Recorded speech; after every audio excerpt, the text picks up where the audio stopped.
Okay. So where do you think you're going so dressed up like this? I'm going to eat. With who? My friends. Tell me the truth. This is my friends, mommy. Girls, right? No. You know we can talk about these things. I don't do that. You don't. What? Yeah. I'd rather hear you say you're gonna go out eat with girls. Oh, my friends. You know, it's this generation is messed up. We want to see you going out with girls. I don't mind you people dating Just be girls. honest about it, Joe. Exactly. Relax. I'm fine. So you've got a date. I'm going out with my friends, mom. Do you have a date, Quincy? Thank you, Rafi, for updating me. This guy's confused. I'm happy. Go see girls. It's nice. I love it for you guys. Because the next thing I'm going to be shocked. Ooh, someone is dating a boy.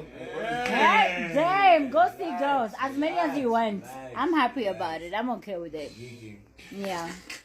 Go get you some girls. Make sure they're pretty like me. They're going to age like me, beautiful like me, smart like me, hardworking like me. Man, Yeah. Shut up. It's not about you. Shut up. Shut up. I'm Thank just you. here to Shut up, shut up, shut up. It's not about you. It's not about you. It's not about you. Not today. Sorry. Come on. Bye. Bye. listen to Bye. me. Bye.